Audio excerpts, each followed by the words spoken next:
மேஷராசி அன்பர்களே, மேஷராசியை பொறுத்தவரை 9ஆம் இடத்தில் பயணம் பண்ணக்கூடிய சந்திர பகவான் புதிய முயற்சிகளின் வாயிலாக, இறை வழிபாட்டின் வாயிலாக பல்வேறு லாபங்களை எளிதாக அடையும் ஒரு அற்புதமான நாள். இந்த நல்ல நாளில் பிள்ளையார் பட்டியல் அருள்பாலிக்கூடிய கற்பக விநாயகரை மனசுல நினைச்சு நாளை தொடங்கும் போது இன்றைய நாள் ஒரு அற்புதமான நாளாக உங்களுக்கு அமையும். ரிஷபராசியை பொறுத்தவரை மிக மிக சிறப்பாக இருக்கு. ரிஷபராசிக்கு கிருத்திய நட்சத்திரம், ரோகி நட்சத்திரம், சந்திராஷ்டம் இருக்கிறதால அன்றாட வேலைகளை செய்யுங்க.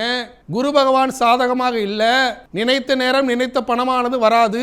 அதே சமயத்தில் பண வருவாயில் முடக்கம் இருந்தாலும் சில புதிய முயற்சிகளால் பல்வேறு லாபங்கள் கிடைப்பதற்கு வாய்ப்புகள் உண்டு.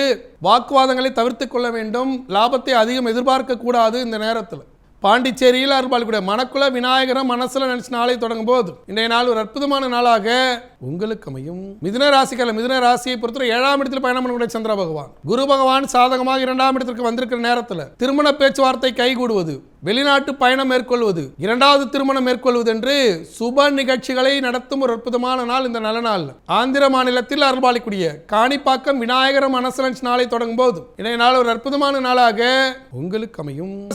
ராசியை பொறுத்தவரை ராசிக்கு 6ஆம் இடத்தில் பயணம் பண்ணக்கூடிய சந்திர பகவான், ராசியிலே குரு பகவான் பயணமாகி கொண்டிருக்கூடிய நேரத்தில் கடன் பெற்றாவது தொழிலை வளர்ச்சி பாதைக்கு எடுத்து செல்வது, புதிய பதவிகள் வாங்குவது, விவசாய கருவிகள் வாங்குவது என்று புதிய பொறுப்புகளை வாங்கும் ஒரு அற்புதமான நாள். இந்த நல்ல நாள் கும்பகோணம் சுவாமிமலை அருகே திருவலஞ்சுழியில் அருள்பாலிக்கூடிய வெள்ளை விநாயகர மனசல நாளை தொடங்கும் போது இன்றைய நாள் ஒரு அற்புதமான நாளாக உங்களுக்கு அமையும்.